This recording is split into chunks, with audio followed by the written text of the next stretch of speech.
Bien, bienvenidas al taller en donde vamos a aprender a sanar las heridas de la infancia. Claro, primero a conocerlas, entenderlas y luego a ver el plan que se aplica tanto en eh, yo como otros terapeutas también que trabajan desde mi área durante las sesiones para trabajar estas heridas emocionales que si bien suceden en la infancia, es muy probable y sucede mucho que los efectos se ven recién en la adultez y son consecuencias que luego llegan a afectar a nuestra vida de familia, nuestras relaciones de pareja, incluso a nuestro trabajo, a veces hasta a la salud mental con el tema de las ansiedades o las tristezas, ¿no? Entonces es bueno ir también al origen para una vez sanado este tema de las heridas de la infancia, uno pueda vivir más tranquilo, más tranquila.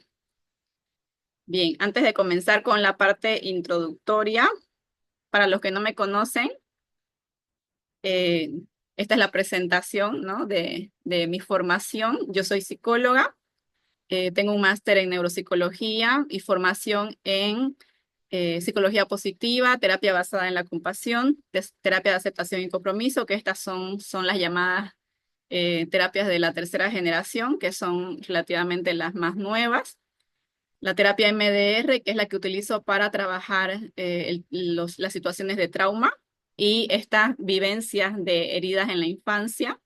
El cerebro las vive como una situación traumática, entonces siempre que hay estas experiencias en la vida, se termina usando muchas de las técnicas de esta terapia EMDR, porque se especializa en el tratamiento del trauma. Mi experiencia en general, así en toda mi trayectoria, se aboca directamente a la gestión emocional, a la gestión de las emociones como la tristeza, el enojo, la ansiedad, el miedo, todas las emociones que en su mayoría no son las que nos causan un malestar o una angustia en nuestras vidas.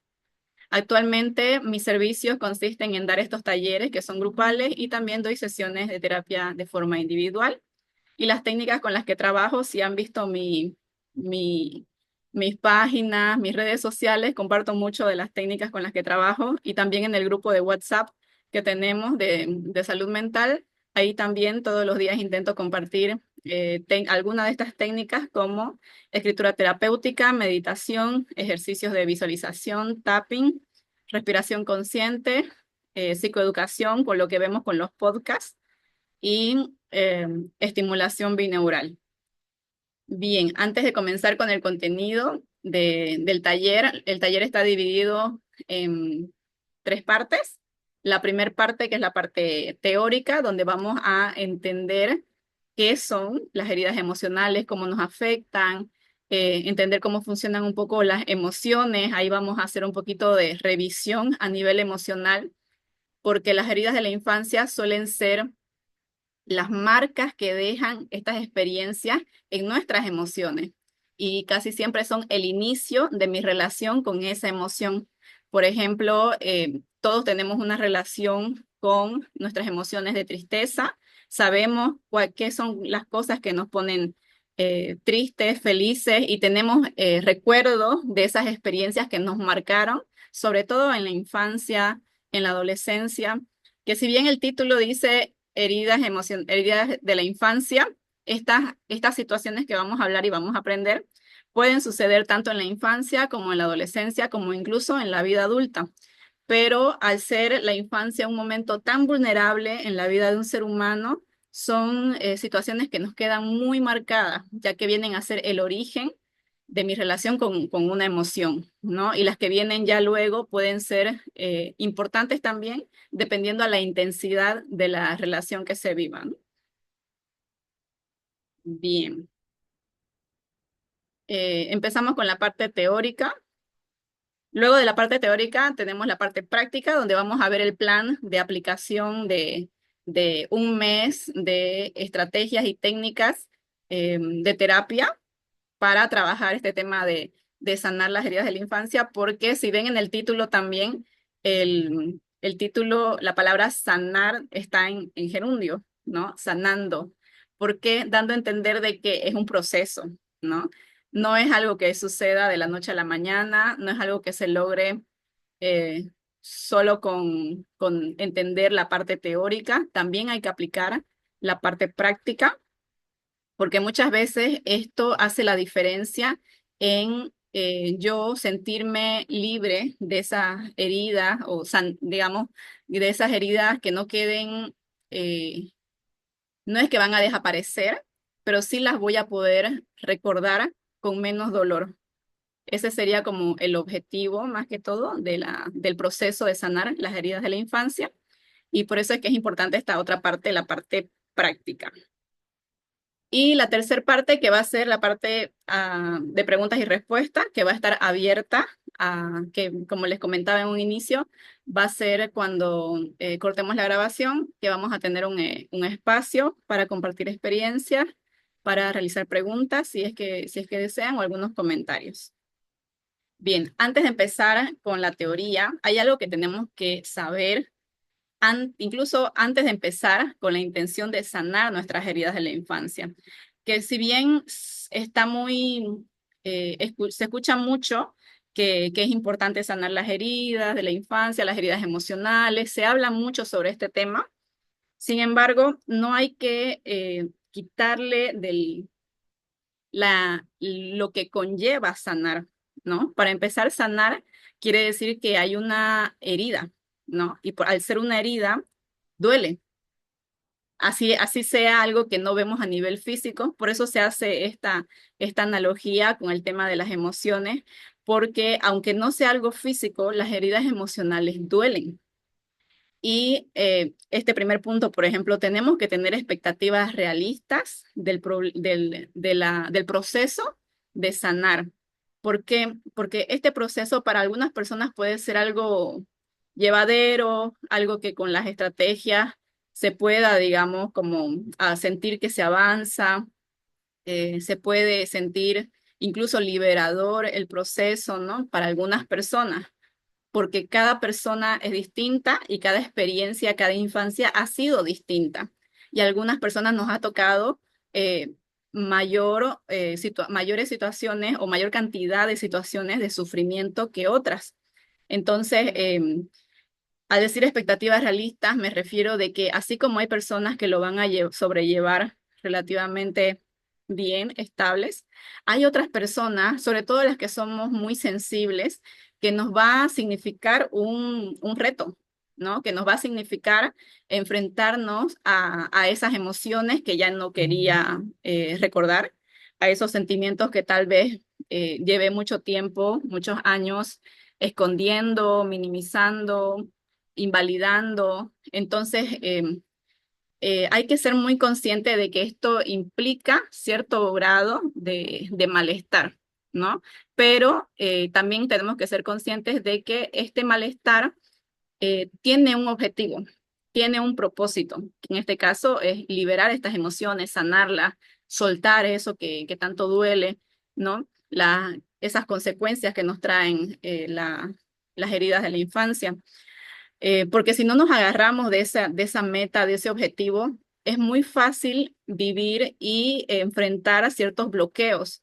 Y no, me pasa mucho, por ejemplo, en los procesos que llevo de psicoterapia individual, de personas que tienen toda la intención, de que pueden identificar sus heridas, de que quieren sanarlas, de que quieren estar bien porque les afecta a sus relaciones de pareja, de amigos, etcétera.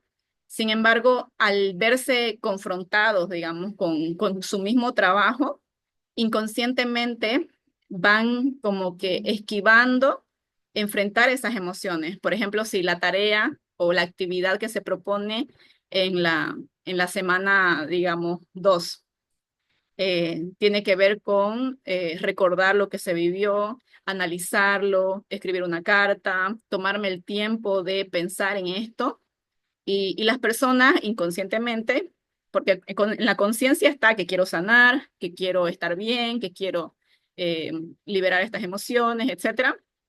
Pero a nivel inconsciente es como que algo no me dejara. Es como que, ay, justo esta semana no pude, mucho trabajo y no me di el tiempo, ¿no? Entonces ya cuando yo escucho estas palabras porque es como una parte de mis emociones que no quieren ser sacadas, que les da miedo y es natural, incluso es normal que suceda esto porque cada persona está en su proceso y hay personas que nos cuesta más conectar o ver estas emociones que nos causan angustia o nos mueven los sentimientos. Pero al tener este objetivo, ¿no? Que es el que estamos hablando, la meta de lograr sanar estas heridas, estos recuerdos, eh, nos hace tener como que esa fe de que sí se puede. Y esta parte teórica, eso es lo que nos ayuda un poco a que el objetivo, la meta sea más grande que las excusas que me puedan detener, que los bloqueos que yo pueda tener durante el proceso, porque no nos olvidemos que este es un proceso, ¿no? El autocuidado va a ser esencial este mes porque en sí la planificación de las actividades está preparada para un mes de realizar actividades que serían como 15 minutos al día, que luego ya en la parte práctica les voy a explicar cómo se realizan las actividades, porque lo ideal es que se puedan incorporar a la rutina y como todos somos personas que tenemos responsabilidades, tenemos trabajo, tenemos a veces hasta clases, entonces las actividades se intentan adaptar a ser cortas, a ser eficientes y hacer que su objetivo sea logrado en la menor cantidad de tiempo posible, ¿no? Con el autocuidado nos referimos a las actividades que les voy a enseñar en la parte práctica, ¿no? Que en sí estas actividades nos van a ayudar a desarrollar resiliencia. ¿Qué es resiliencia? Resiliencia es la capacidad que tenemos todos los seres humanos para sobrellevar esas situaciones duras, esos momentos difíciles que la vida a veces nos pone, ¿no? Y es muy, eh, lastimosamente es muy cotidiano, ¿no? Poder enfrentar estas situaciones.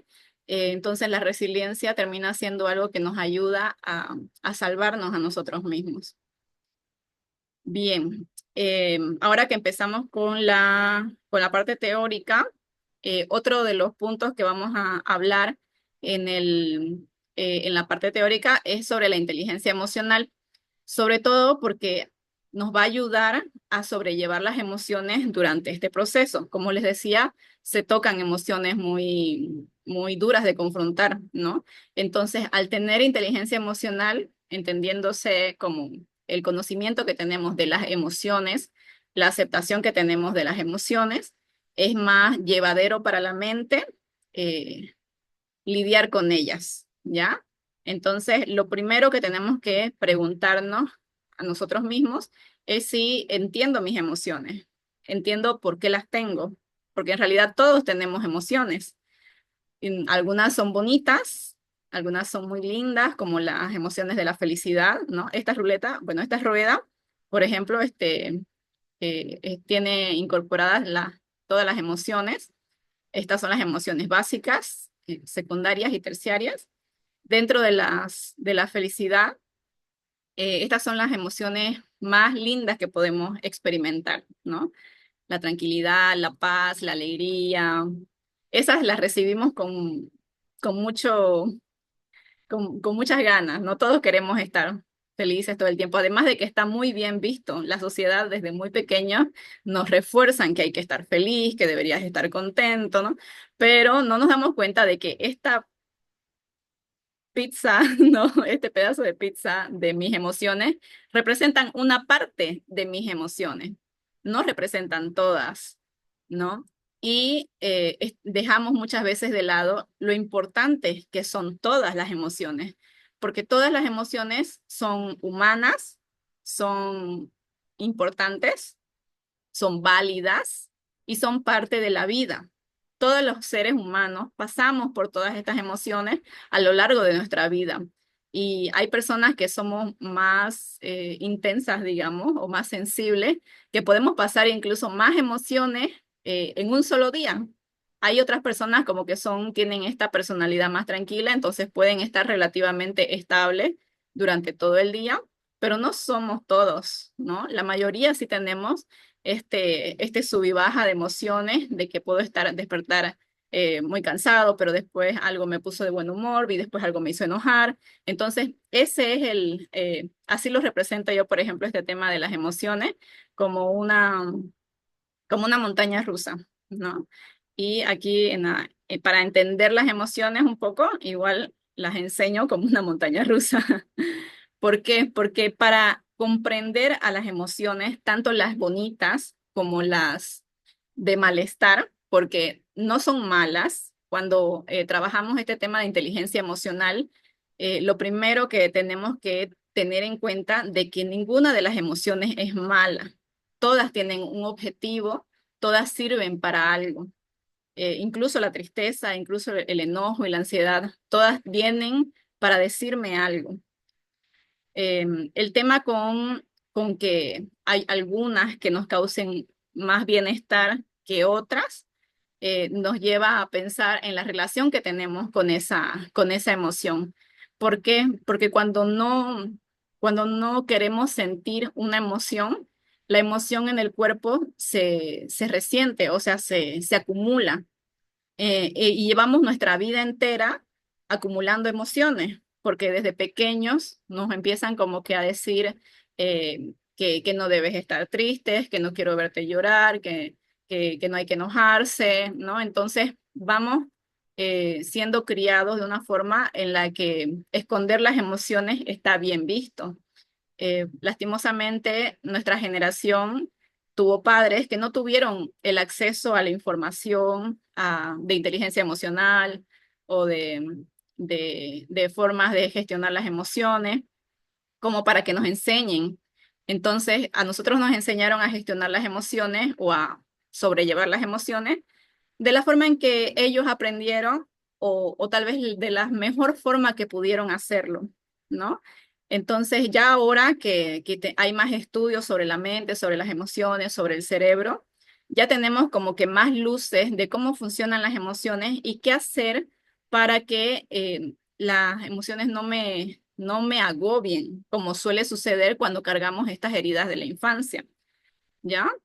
Entonces, antes de pasar, digamos, al conocimiento de las heridas, quería mostrarles esta, esta gráfica para darles una idea de cómo vamos a gestionar las emociones en el tratamiento. Las emociones en sí se entienden como un proceso en el que la emoción llega por una razón, ¿no? Por ejemplo, me molesta algo que agrede mis límites, ¿no? O algo que va en contra de mis valores. Entonces hay algo que me molesta, ¿no? Ese es como inicia. Cuando va creciendo la emoción y todos vamos a identificar cómo se siente que la emoción vaya creciendo, porque siempre hay algo que lo detona, ¿no? Por ejemplo, algo me detona y sobre todo en el tema del el enojo es una emoción bien fuerte, bien explosiva, ¿no? Y es como que algo me molesta y es como que automáticamente mi emoción sube, ¿no? Mi emoción sube, yo estoy molesta, etcétera. Sí, así como esta montañita rusa, aquí arribita sería la expresión de la emoción. Si yo no conozco formas de gestionar esta emoción, ¿no? Si yo no conozco técnicas de, de, de gestión emocional, como la respiración y las que vamos a ver en la parte práctica, es muy probable de que a mi emoción le cueste mucho volver a la calma, ¿no? Porque esta vuelta al equilibrio vendría a ser volver a la calma. Entonces, hay personas que no nos cuesta bastante cumplir este ciclo de que la emoción llegue, se siente, entenderla y luego soltarla y dejarla ir. En lugar de eso, tomamos este segundo camino, que viene a ser esta ruedita de acá, que es como que la emoción llega, se siente, yo la siento y mi mente empieza a pensar y a sobrepensar en esto que me está pasando y yo me quedo dando vueltas en este tema y yo estoy molesta y puedo estar molesta todo el día, ¿no? ¿Por qué? Porque no conozco la forma de gestionar mi emoción. Y a veces vivimos en este círculo del enojo o de la tristeza durante años o días, ¿no? Y recientes estudios, por ejemplo, han comprobado que el cortisol, que es la la hormona que se segrega en el cerebro con las emociones negativas, ¿no? O sea, con las emociones de malestar, como la ansiedad, el estrés, la tristeza, el enojo. Eh, Esta secreción de cortisol dura en realidad solamente 90 segundos. 90 segundos es el tiempo en que mi cerebro está cargado de esta hormona, del estrés. Ahora, después de hacer este estudio, las personas decían, pero ¿cómo es posible de que en mi cerebro químicamente la emoción me dure 90 segundos cuando yo puedo estar enojada todo el día? Y yo puedo estar triste toda la noche, llorando, ¿no? ¿Cuál es el sentido de eso?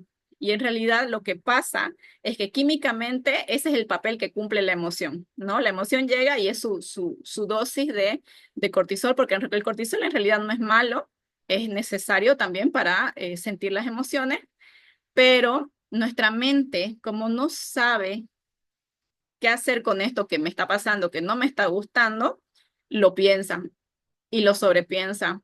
Y empezamos a encadenar ideas, pensamientos, y eso va generando que este cortisol se siga manteniendo y el exceso de cortisol genera lo que ya luego vamos a conocer como ataques de ansiedad o ataques de pánico.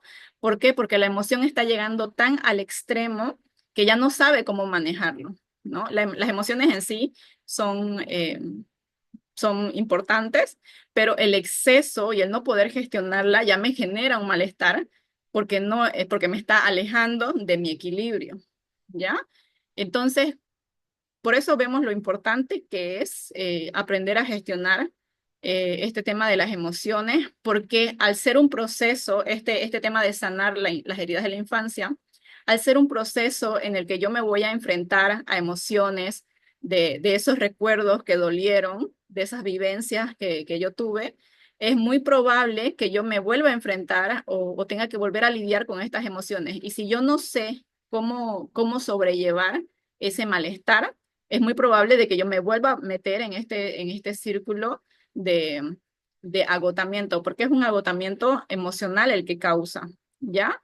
Entonces, uno de los puntos más importantes de las actividades que vamos a aprender hoy es esto de eh, tener esta inteligencia emocional para aprender a gestionar la emoción y que yo, así como la trabajo, la entiendo, la sano, la puedo dejar ir.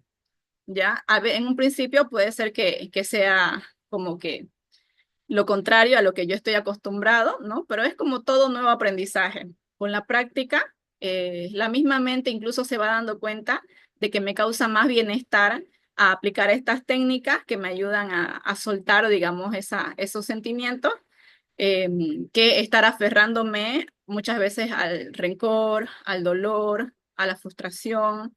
Entonces, la mente de por sí lo puede ir entendiendo y si no, es seguir en el proceso de aprender, ¿no? Aprender y seguir trabajando este tema de la inteligencia emocional. Y aquí, por ejemplo, se representa una montañita rusa más pequeña porque con el tiempo, cuando vamos trabajando más las emociones, es mucho más probable de que las cosas que antes me causaban una emoción muy alta o muy dolorosa o muy placentera, puede ser de que cuando yo aprendo a gestionarlo, las emociones llegan más tranquilas, ¿no? Ya la mente queda como que más abierta a recibir las emociones, porque una de las cosas más importantes de entender de un proceso de un plan terapéutico es de que el objetivo nunca va a ser dejar de sentir. El objetivo nunca va a ser apagar las emociones. ¿Por qué? Porque como habíamos visto antes, las emociones son importantes, son valiosas, son humanas. Entonces, no podemos sacar algo que nos hace humanos, ¿no? Porque son parte de la experiencia y vivir o sea, si no tuviéramos esos momentos de tristeza, nuestro cerebro no encontraría cómo identificar qué es un momento de felicidad, ¿no? Entonces, es como encontrar el equilibrio, ¿no? No podemos vivir con tanto ni con una ni con la otra. Tampoco veríamos a una persona que esté feliz riendo todo el tiempo como alguien sano. También en el psiquiátrico hay personas que están felices y riendo, ¿no? Entonces no es ese el sentido de la salud mental. La salud mental y el bienestar emocional hablan del equilibrio, del sobrellevar tanto las emociones bonitas, placenteras, como las emociones incómodas, de malestar, porque ambas se complementan, ambas son parte de la vida y ambas las vamos a vivir a lo largo de la vida, ¿no? Bien, ahora sí, una vez hecha esa introducción, ya podemos empezar con identificar nuestras heridas de la infancia. Conocer es aliviar. Este es un refrán que tiene mucho, una frase que dice mucho la psiquiatra María Rojas Estapé, si la han escuchado. Igual creo que en las recomendaciones puse alguno de sus libros. ¿Por qué? Porque eh, a nivel de la mente, al cerebro no le gusta lo que no conoce. Al cerebro, el cerebro es un poquito, tiende a ser un poquito controlador, ¿no? Y quiere saber lo que va a hacer, lo que va a pasar. No nos gusta por eso a veces los imprevistos o que hayan cosas que se salen de nuestro control. ¿Por qué? Porque es más seguro para mi mente yo saber qué va a pasar, a qué hora va a ser, con quién vamos a ir, ¿no? Entonces, esto de saber le da al cerebro cierta tranquilidad, ¿no? Pero al necesitar este saber, lo que pasa es que cuando hay cosas que no se entienden, el cerebro, la mente, no le gusta y le da miedo y es natural, ¿no? O sea, uno puede tener miedo a lo que no conoce. Entonces, cuando nos enfrentamos a esto de sanar heridas de la infancia, de hacer ejercicios que confronten mis experiencias dolorosas, es como que la mente se puede encender el miedo porque va a decir, ¿qué es esto? ¿Qué va a pasar? ¿No? Puede ser que se encienda el miedo y va a ser natural que se encienda esta parte de alerta, ¿no? De que algo está saliendo fuera de mi control. Y si no lo conozco, mi mente va a decir, no queremos ir ahí. O sea, ¿para qué recordar eso que pasó si dolió tanto? No, no vayamos ahí, ¿no? Y estoy muy segura de que muchas personas tal vez se interesaron en el taller, pero por este miedo a no enfrentar eso que pasó, se prefiere evitar y es natural que el cerebro tenga esto de mejor lo evitamos, ¿no? Entonces, para evitar esto en nuestro proceso de sanación, lo que se hace es entender, conocer, aprender esto mismo, digamos, cuáles son nuestras heridas, cómo funciona esa herida, cómo funciona la forma de sanarla, porque mientras más yo tenga el conocimiento de lo que voy a pasar en este proceso, mi mente en el proceso va a estar como que, ok, mantengamos la calma, esto es parte del proceso, ¿no? O sea, voy a enfrentar este recuerdo, voy a sanar mi niña interior, eh, puede ser incómodo, puedo tocar muchas emociones, pero es parte del proceso y me va a ayudar a mi objetivo, ¿no? Entonces, mientras más conocimiento tengamos sobre estas posibles situaciones, la mente va a estar más tranquila, incluso va a ayudar, va a apoyar en el camino de sanar. Por eso es tan importante la parte teórica. Bien, ¿qué son las heridas de la infancia? Si es que han escuchado información o tal vez ya han hecho otros cursos de heridas de la infancia, hay también bastantes podcasts, YouTube, hay bastantes psicólogos que hablan sobre este tema, que en sí son experiencias emocionales que en su momento fueron dolorosas y que solemos vivir en los primeros años de nuestra vida, casi siempre en la infancia, entendiendo por infancia desde el nacimiento hasta los 10 11 años, que es el momento en el que empieza la pubertad, ¿no? La adolescencia. Que también hay otro tema que es sanar las heridas de la adolescencia, ¿no? Pero casi siempre implican también muchas de las técnicas que se hablan en esto de sanar las heridas de la infancia también, solamente que se tocan diferentes recuerdos. Estas heridas pueden impactar nuestra autoestima, relaciones y forma de ver el mundo. Pueden surgir por el rechazo, y aquí se empiezan a nombrar las heridas, por el rechazo, abandono, humillación, traición o injusticia. Y si no se sanan, van a influir en nuestra vida adulta. Sanarlas implica reconocerlas, validarlas, validar nuestras emociones y brindarnos el amor y la seguridad que necesitamos. ¿Por qué? Porque al estar hablando de mi niña herida, ¿no? Porque yo voy a estar reconociendo estas experiencias en mis recuerdos. Esto que les decía, el autocuidado va a significar cuidarme a mí, a mi presente, a mi versión de ahora, y también cuidar esta versión mía que sufrió, porque a nivel mental, emocional, somos como esas muñecas rusas, no sé si han visto esas muñecas que son así como medio ovaladas, y cuando uno las abre, hay otra dentro, y si uno abre esa, hay otra dentro, y así sucesivamente hasta que uno se encuentra con una muñequita bien chiquita. La mente funciona así. Estas versiones de nosotras, por ejemplo, yo puedo ubicar mi versión de hace un año, que es diferente de la versión que soy hoy, ¿no? Porque ya crecí, porque ya tengo más conocimientos, porque cambié, ¿no? Y así con todas las versiones de mi vida. Ahora, ¿qué pasa con las heridas de la infancia? Lo que pasa con estas heridas es que una de esas muñequitas tuvo un sufrimiento, ¿no? Algo pasó que la marcó.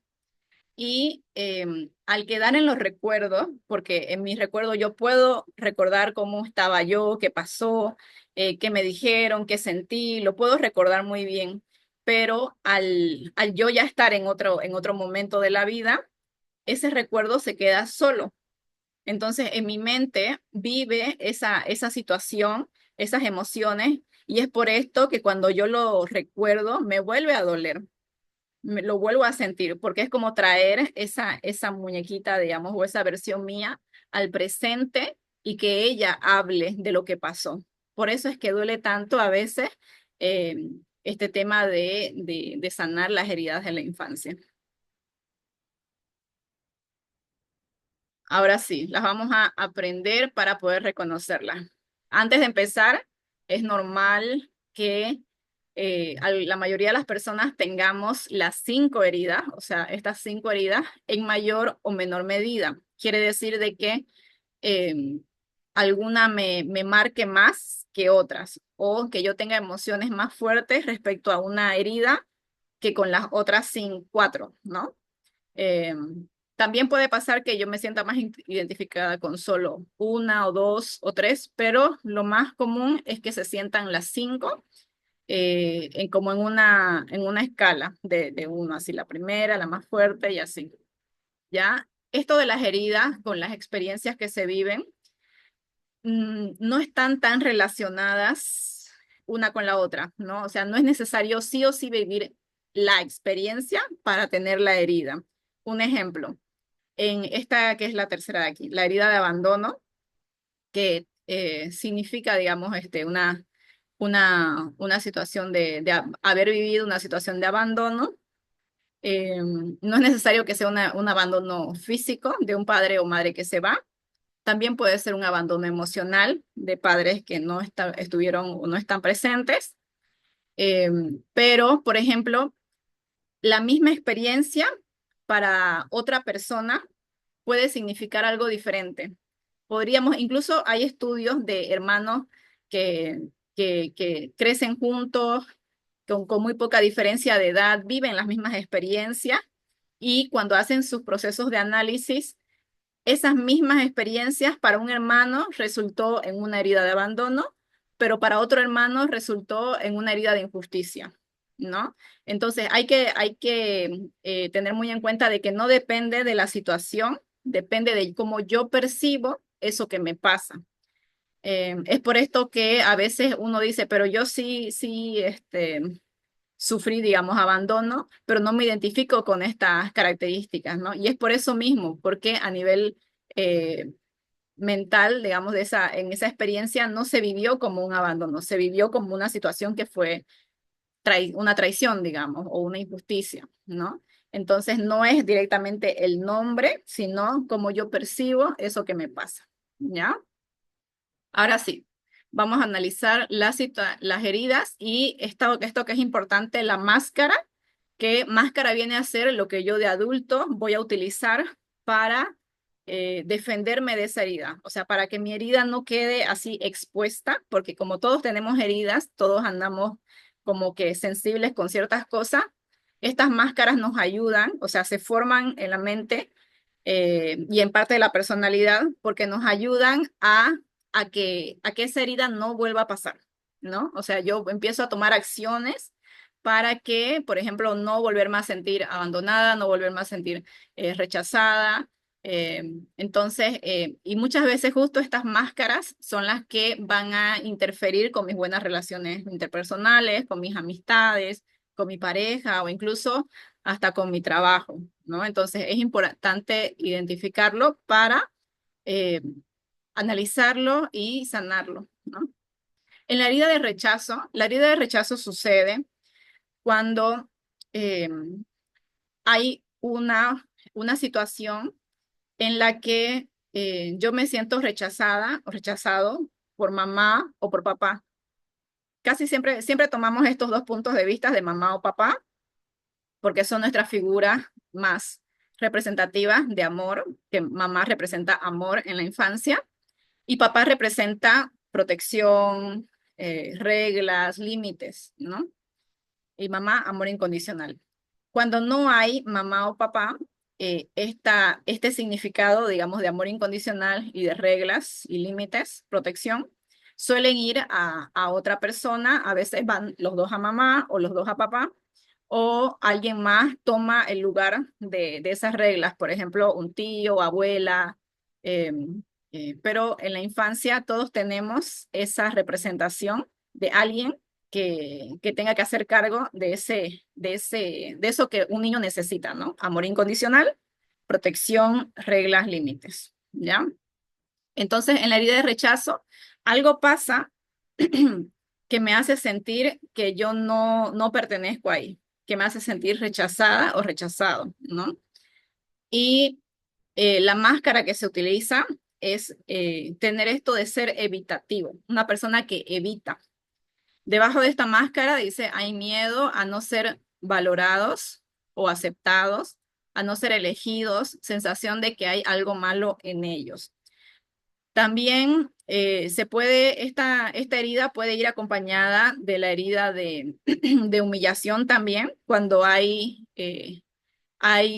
comentarios, por ejemplo, en casa, donde eh, me hacen sentir mal con respecto a algo. Por ejemplo, esto de, que se escucha mucho, ¿no? Esto de, no, salí de aquí, vos sos muy torpe. O no toques eso, vos no lo vas a hacer bien, ¿no? Entonces, esto de el hacer sentir, ¿no? Esta humillación con alguien también lo puede hacer sentir ese rechazo, pero dependiendo de cómo yo lo perciba, va a ser la máscara que yo use. Entonces, en esto de la evitación, la persona va a intentar eh, no enfrentarse a una situación similar.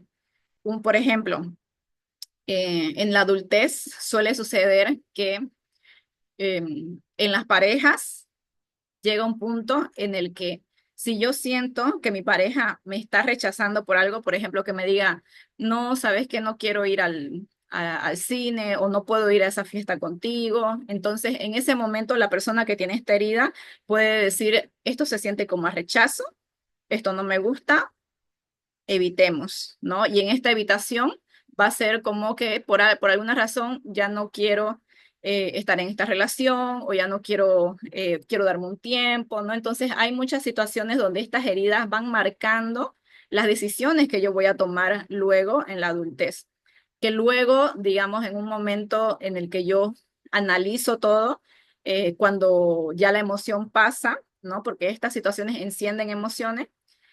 Entonces, cuando la situación pasa, puede ser que yo diga, ay, pero no era tan grave como yo pensé en ese momento y después vienen los arrepentimientos y después dicen, no debí decir eso y ahí viene como que el ciclo tóxico de una relación, ¿cierto? Que vendría a ser como personas que son más de evitar conflictos. En la segunda herida, que es la herida de humillación, en esta herida, en la infancia se viven muchos insultos, muchos menosprecios, tanto como puede ser en casa, mamá, papá, puede ser con hermanos. Se ha escuchado muchas experiencias en que en la infancia los hermanos son los que humillan, ¿no?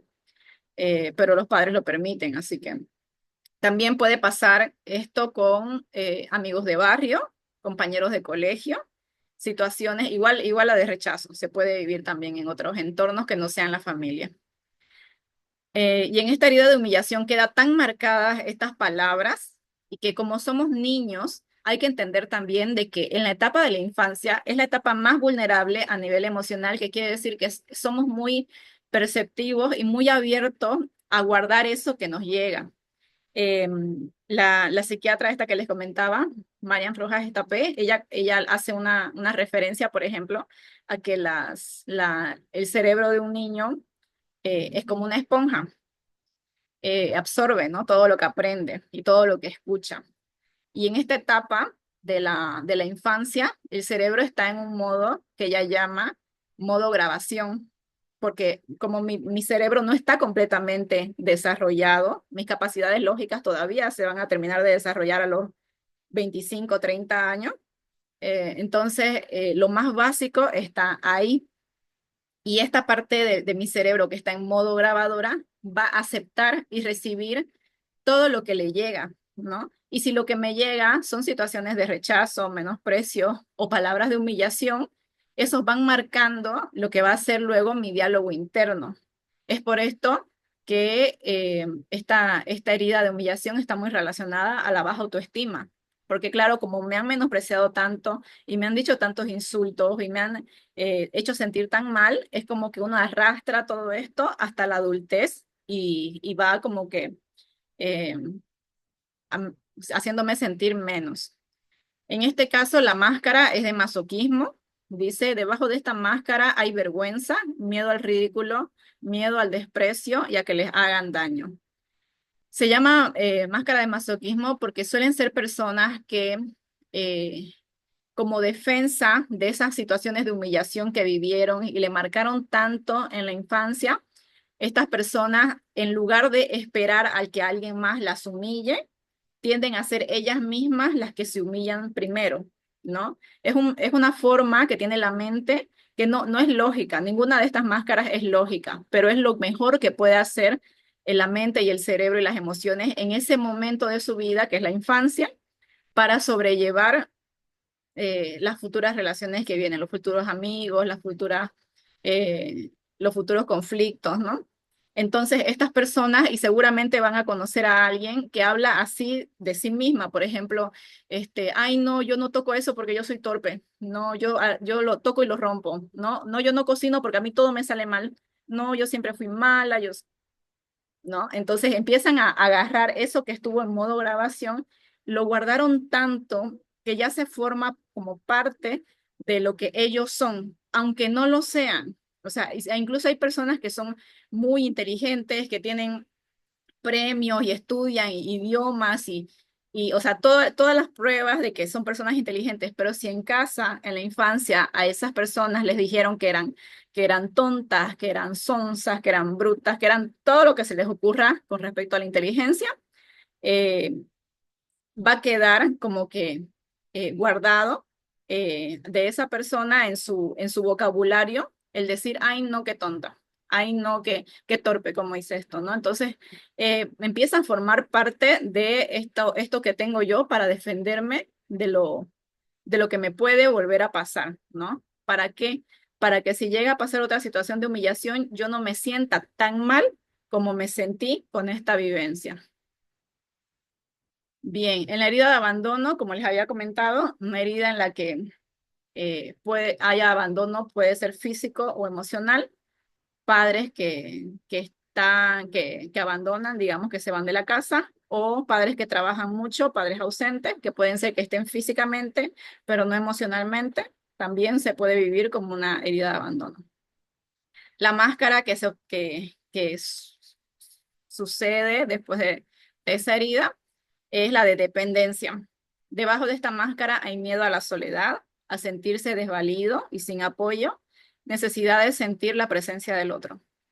En esta herida, por ejemplo, una de las consecuencias más comunes y que ya luego las podemos ver en las relaciones de pareja, son parejas que luego van a depender mucho de su compañera o compañero, ¿no? Suelen ser relaciones muy dependientes, por ejemplo, que siempre esté conmigo, que me lleve a todos lados, ¿no? Y todo esto lo hace para no volver a sentir eso que sintió en la infancia de haber vivido un momento de abandono.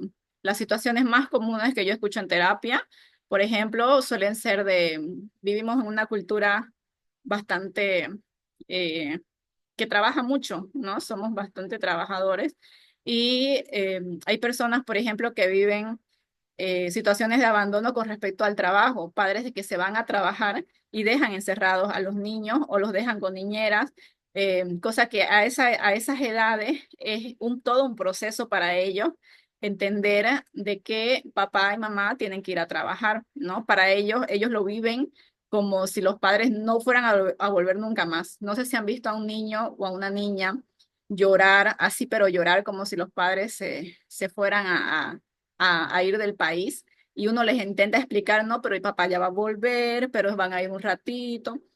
No entiende. ¿Por qué? Porque su cerebro no está tan desarrollado como para analizar eso, percibir eso, ¿no?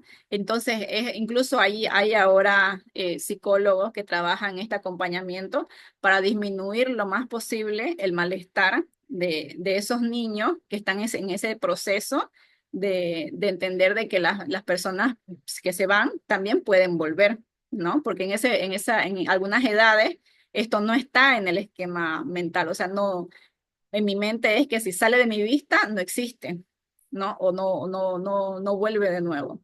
Entonces, es complicado, es un dolor muy grande que pasan los niños con este tema del abandono. La siguiente herida, antes de continuar con las siguientes dos heridas, estas tres heridas que se viven acá arriba, la de rechazo, humillación y abandono, son heridas que están más relacionadas con las emociones de la tristeza. Entonces, en la adultez pueden ser personas que tiendan a ponerse tristes más fácilmente que ponerse enojadas, eh, porque el sentimiento detrás de estas situaciones es tristeza. Al contrario de estas dos de acá abajo, estas dos heridas están más relacionadas, incluso sus dibujitos se van a dar cuenta que son diferentes. Las dos heridas de abajo están relacionadas con la emoción del enojo, de la ira, del rencor. Entonces, cuando vivimos estas situaciones en la infancia, en la adultez, es mucho más probable de que cuando se me detonan las emociones, se me detone el enojo, ¿ya? Muchas personas llegan a terapia con estas heridas y las situaciones que los mueven a buscar terapia suelen ser ese enojo. ¿Por qué? Porque se dan cuenta de que ese enojo me está haciendo tratar mal a mis hijos, ese enojo me está haciendo tratar mal y alejarme de mi pareja, alejarme de mis amistades, ¿no? ¿Por qué? Porque ya llega un punto en que ese enojo ya se sale de control. Y esto de salirse de control no es anormal. ¿Por qué? Porque cuando vivimos heridas, estas situaciones, ¿no? En la infancia, más aún, si son más intensas o en mayor cantidad, todos llegamos a ir llenando ese vaso emocional que tenemos. Eso es algo que mucho que le digo a mis pacientes, que todos tenemos un nivel de, de, para contener las emociones, ¿no? Es como un vaso, pongámosle que es un vaso así, que está aquí, yo lo represento aquí en la garganta, porque las emociones se sienten como que acá, ¿no? Sobre todo la de la tristeza, es como que va y viene.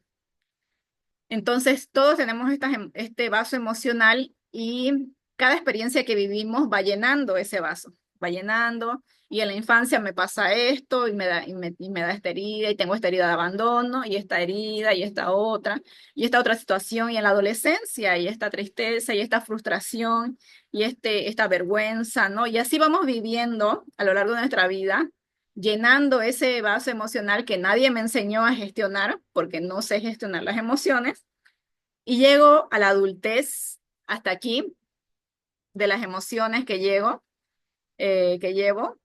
y cualquier cosa pequeña que llega, y se van a dar cuenta, por ejemplo, hay personas que por algo pequeño que pasa, en teoría pequeño que pasa y ya están llorando o, o ya se enojan, ¿no? Y eso representa el nivel de emociones que estoy cargando, o sea, es mi mochila emocional, o en este caso mi olla a presión emocional, que ya cualquier movimiento en falso y esa olla a presión puede explotar, ¿no? Y lo pueden ver, por ejemplo, en situaciones, si es que han pasado por algún ataque de ansiedad, ataques de pánico, eh, o cuando reaccionamos desproporcionalmente a algo que nos pasa. Por ejemplo, pasa algo pequeño y mi reacción es explosiva, ¿no? Explosiva de enojo o llanto incontrolado, ¿no? Que suelen ser las representaciones de esta, de esta falta de gestión emocional. Bien, en la herida de traición sucede, como su nombre lo dice, cuando se vive un sentimiento o una situación de traición. Esta traición puede ser de papá con mamá, por ejemplo, de que mi papá haya traicionado a mi mamá, o de que mi mamá haya traicionado a papá, o que haya infidelidad, o que haya separación, o cualquier cosa que tenga que ver con una traición. Y también sucede cuando yo me siento traicionada con papá o con mamá. Por ejemplo, cuando me siento que me traicionaron por algo que me prometieron y no cumplieron, porque eh, hicieron algo que no tenían que hacer, en fin, cualquier situación en la que yo sienta que hay una traición, deriva en una herida de traición, ¿no? Y la máscara o el mecanismo de defensa que utiliza la mente es el control. Estas personas debajo de esta máscara tienen mucha desconfianza. ¿Por qué? Porque esa traición que vivieron les hizo pensar o les hace sentir que cualquier persona los puede traicionar. Miedo a ser decepcionado por las altas expectativas que se ponen en las personas, sobre todo en nuestros padres, que son nuestros referentes, como les decía, de amor incondicional y seguridad, protección, límites. Al tener tan altas expectativas de estas dos figuras que tengo, cuando ellos fallan y nada, o sea, ya cuando somos adultos podemos entender de que ellos también son humanos, son seres humanos y tienen permitido también fallar, tienen permitido también no ser perfectos. Pero cuando somos niños, eso no está en mi mente. O sea, para mí, mamá y papá son como dioses, ¿no? O sea, son los ideales, ¿no? Entonces, cuando sucede una traición, la decepción es tan grande que los niños se sienten engañados y, y sienten que otras personas los utilizan, digamos, así como que, por qué me dice que me quiere si me hace esto, ¿no? Entonces, hay un sentimiento ahí muy fuerte de decepción. Y estas personas, cuando son adultas, tienden a tener esto muy enraizado, este tema del control. Son personas que quieren que todo salga como tiene que salir, que intentan tener todo a tiempo, en sus trabajos son bien metódicos, que nada se salga de lo planificado.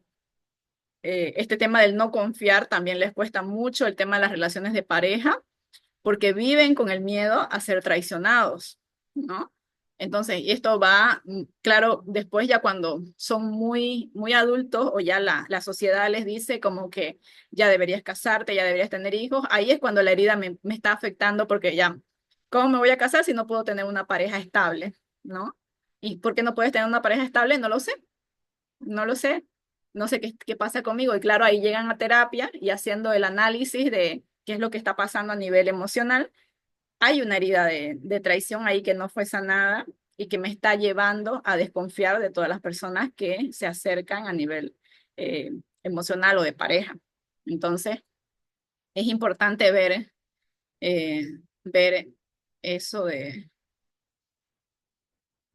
cómo nos afecta en nuestro presente para sentir la necesidad, ¿no? De lo importante que es sanar estas heridas. Y la herida de injusticia, que es Esta sucede cuando algo pasa en la infancia en la que yo siento que algo no es justo. Puede pasar, o lo que normalmente escucho es con los hermanos, por ejemplo, que haya un trato diferente de mamá o papá con mis hermanas o hermanos. Y en mi experiencia de niña o de niño, yo lo vivo como algo que es muy injusto.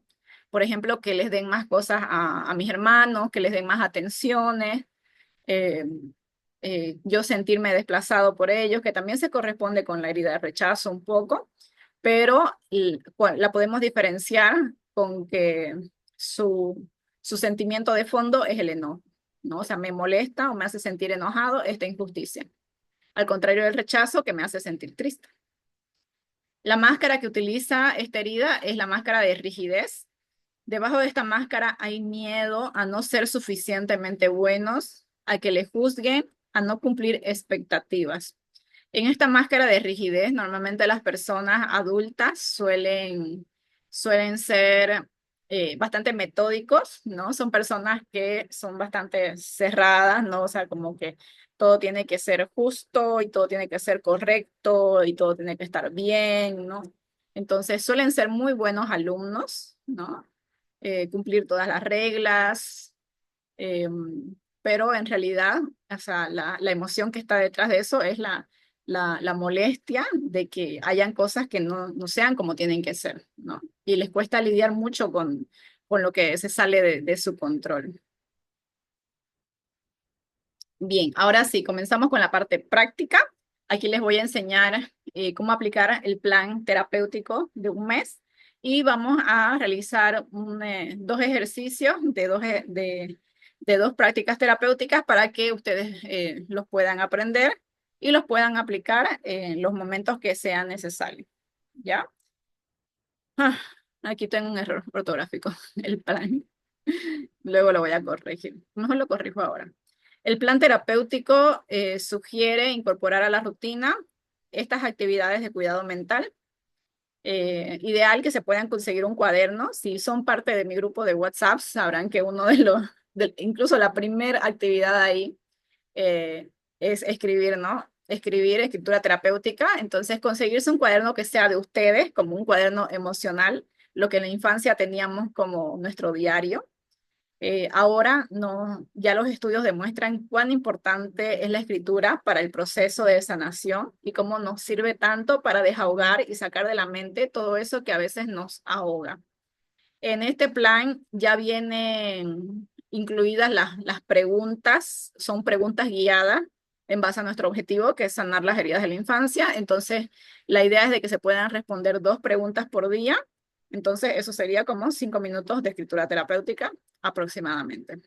Lo ideal es que se puedan realizar las actividades todos los días. Hay algunas que se pueden realizar día por medio, una vez a la semana, pero siempre les recomiendo a los participantes de los talleres poder ponerse una alarma, porque a veces es complicado incorporar nuevos hábitos a una rutina que ya está muy bien establecida. Por ejemplo, si yo tengo el mismo trabajo hace 5 años, me va a costar incorporar, por ejemplo, un segundo trabajo o mi emprendimiento, ¿no? Es algo a lo que yo tengo que darle tiempo. Que si bien estas actividades nos van a servir no solo para el proceso de sanación de las heridas de la infancia, también nos sirven para el proceso de gestionar nuestras propias emociones a lo largo de la vida, ¿no? Eh, por ejemplo, este tema de escuchar un podcast diario es parte del proceso de inteligencia emocional, de conocer, de aprender sobre la mente, aprender sobre las emociones, aprender sobre mis procesos. Eh, Ideal si se puede realizar caminando, el movimiento a veces hace como que la mente eh, esté más tranquila, el aire, ¿no?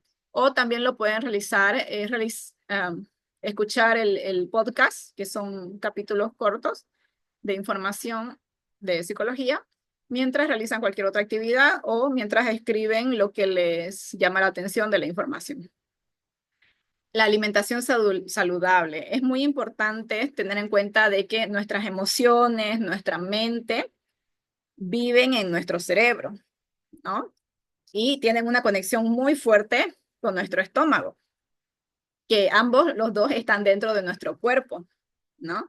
Entonces, al tener esta muy clara esta relación mente-cuerpo, podemos ver la importancia de cuidar nuestro cuerpo también, porque muy difícilmente yo me voy a poder concentrar en mis emociones, en mi desarrollo personal, en mi crecimiento personal, en mi autoconocimiento, en mi proceso de sanación, si mi cuerpo está dando otro mensaje, por ejemplo, de dolor, de enfermedad o de inestabilidad, eh, me va a llevar la atención a otro lado. Entonces, una alimentación saludable ayuda a que todo el proceso, digamos, de gestionar las emociones también sea más llevadero, que la mente esté más abierta y más adaptable para las nuevas emociones.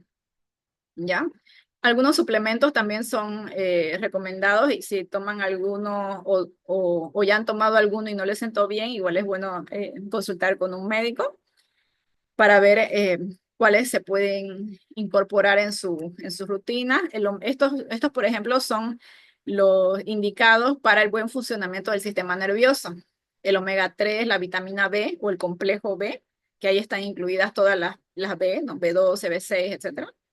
El magnesio o el citrato de magnesio, que es el indicado para regular el sueño.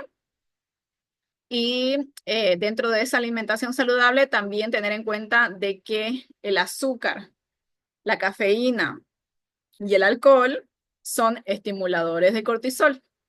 Entonces, si entendemos que el cortisol es la hormona de las emociones que me causan malestar, como el estrés, la ansiedad, tristeza, enojo, es si yo ya voy a estar enfrentando esas emociones con mi proceso de sanación, el hecho de combinar mucha azúcar o que yo esté acostumbrada a cafeína o que esté acostumbrada a consumir altas dosis de alcohol, es muy probable de que esas emociones estén más elevadas. Y eso es peligroso por un aspecto en particular.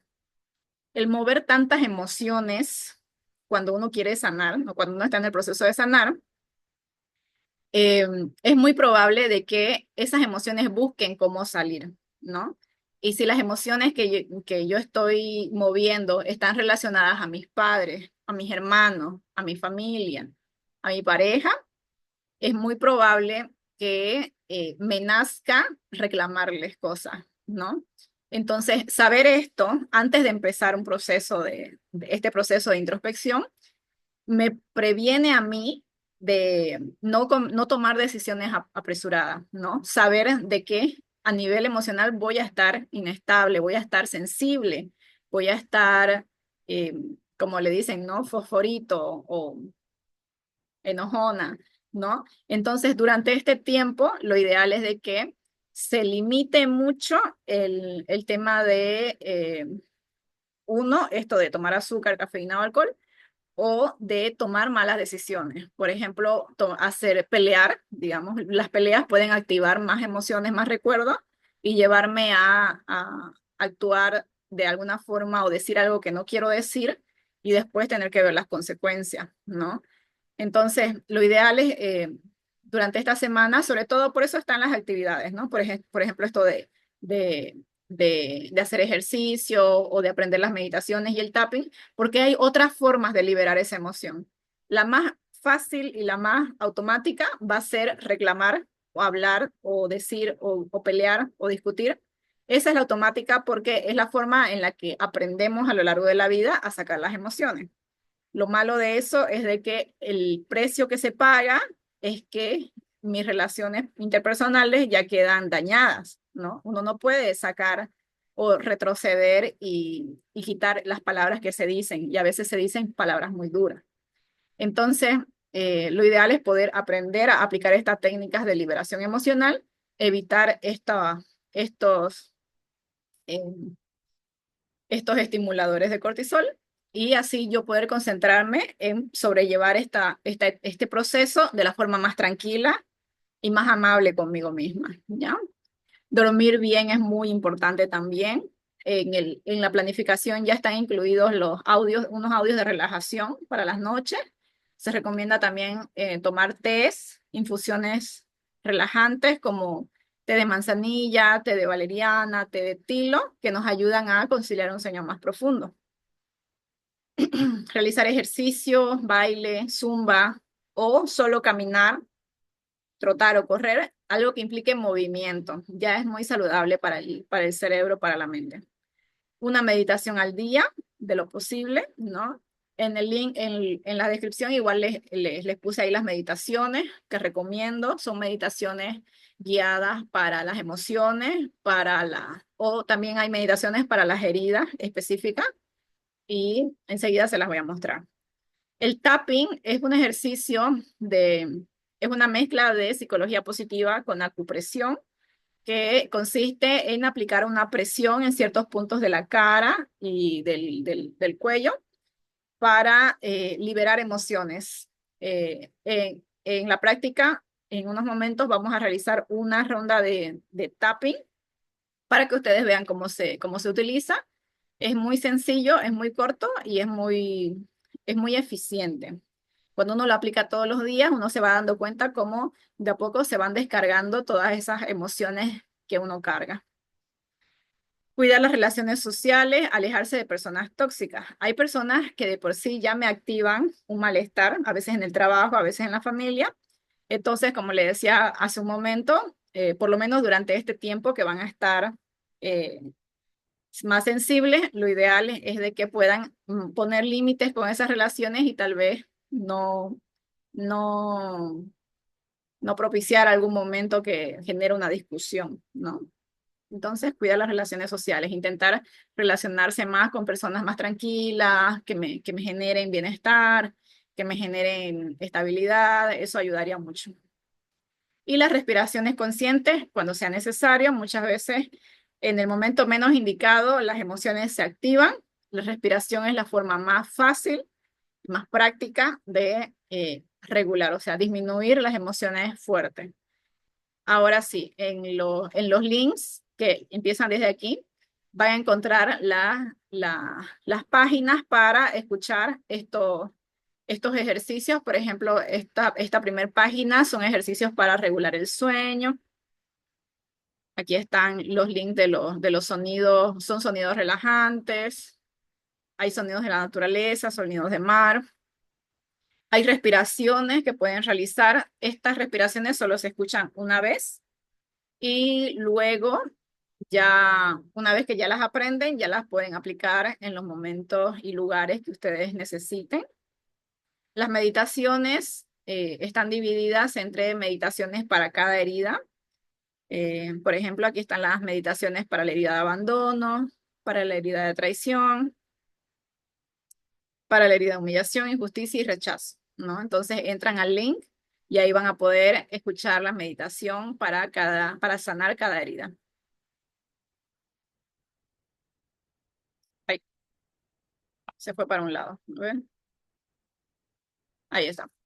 Ahora, para las emociones, a nivel emocional, muchas veces vivimos las emociones de forma muy intensa. Entonces, una forma de regular esa emoción es también realizar una meditación, tal vez al final del día, para que, ahora sí, perdón, ya, para que relaje tanto las emociones como el cuerpo. Las emociones más cotidianas son la ansiedad y el estrés, ¿no? La ansiedad en sí, porque es una emoción que viene a mostrarse cuando hay exceso de otra emoción. Por ejemplo, el miedo. El exceso de miedo genera ansiedad. También el exceso de enojo o de rabia genera ansiedad. Entonces, la ansiedad muchas veces suele ser como la cara que ponen las emociones cuando estas no están siendo gestionadas y ya pasan al siguiente nivel, digamos. Y casi siempre la ansiedad viene a ser como que más en el cuerpo, se representa más en el cuerpo, como palpitaciones, respiraciones muy agitadas, temblores, sudoración, ¿no? Es una representación de todo eso que no pude gestionar en su momento, esas emociones que, que no se supieron llevar. eh, Cuando a nivel emocional no pasan su proceso, las emociones buscan otro lugar para mostrarse. Y el siguiente lugar al que van es el cuerpo, ¿no? Por eso es que ya en la ansiedad ya se empiezan a mostrar la representación de las emociones. Por ejemplo, el tema del estrés y las preocupaciones se representa mucho en el dolor de espalda, dolor de cuello. He tenido pacientes que han llegado incluso con parálisis en la cara, en la boca, por el tema de la ansiedad, ¿no? En la tristeza casi siempre está representada en el estómago. Son personas que tienen gastritis o en la garganta, personas que están siempre resfriadas, que les cuesta expresar lo que sienten, no todo lo relacionado a la boca y la garganta. El enojo está muy representado con el hígado, las personas que tienen problemas en el hígado. Entonces, ahí, por ejemplo, ya vemos la importancia de gestionar bien las emociones para que luego no se muestren en alguna parte del cuerpo. Y las afirmaciones positivas, que son eh, frases bonitas, frases como lo dice su nombre, positivas. Esto para trabajar esto que les comentaba de nuestro cerebro en modo grabación cuando éramos niños. Nos tomó muchos años aprender todo lo que sabemos ahora, ¿no? Todo esto de qué es mi personalidad o mi autoestima. Se congeló mi imagen. Voy a activarla y desactivarla. A veces me pasa eso.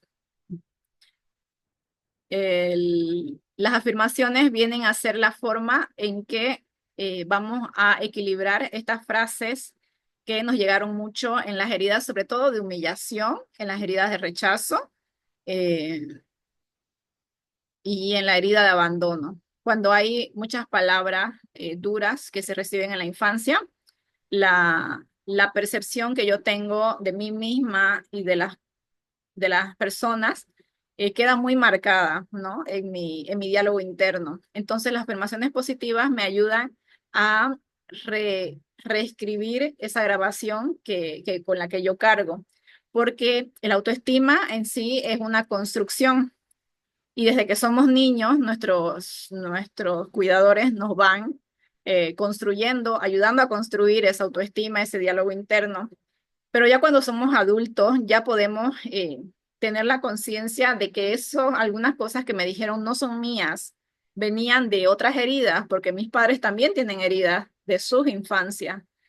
Entonces, muchas veces esas personas vivieron esa herida y por eso, como es la única forma que tienen de relacionarse, me traspasaron esas heridas a mí. Entonces, cuando yo ya soy consciente de eso, ya puedo reescribir ese diálogo interno que tanto malestar me causa. Y las afirmaciones positivas son una estrategia muy buena para esto. Son frases muy bonitas que se pueden escuchar tanto de día como de noche.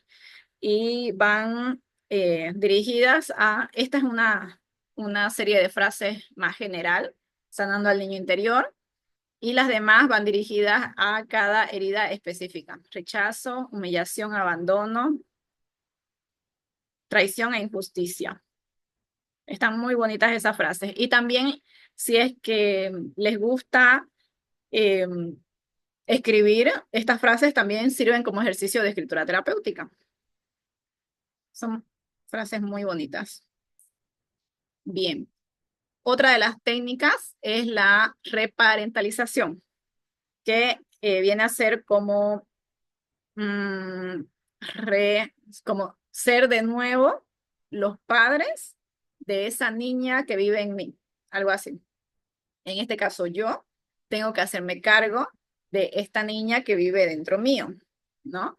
Y el primer paso, por ejemplo, es conectar con ella, conectar con su existencia, ¿no? Saber que existe en mí esta versión mía, esta niña, este niño que tiene un sufrimiento, que tiene un dolor, que se sintió solo, que se sintió incomprendido, que se sintió rechazado, que se sintió humillada, que se sintió abandonada, traicionada o vivió una injusticia y brindarle a esa parte mía el amor y la validación que no recibió en el momento en que lo necesitaba, ¿ya? ¿Cómo podemos brindarle este amor y esta validación? Realizando los ejercicios conscientemente dirigidos hacia esa parte mía. Eh, Otra de las formas es cuidar los lenguajes del amor, que si han leído el libro, igual si no han leído el libro se los voy a copiar, creo que no está en la lista, pero lo voy a anotar para mandárselos igual. Es de Gary Chapman. Se llama Los 5 lenguajes del amor. Ahí, por ejemplo, se habla de estas 5 formas que tenemos los seres humanos para expresar y recibir amor. Cuando somos niños, nuestros padres nos suelen dar amor de las formas en las que ellos entienden el amor, ¿no? Por ejemplo, algunos tenemos padres que les gustan comprarnos cosas, entonces son más de regalos. Hay otros padres que son más de palabras, que dicen cosas bonitas. Hay otros padres que son más de actos de servicio, como que hacen cosas por ti, como mamá que te cocina o papá que te ayuda con tus maquetas, ¿no? Entonces, esos son actos de servicio.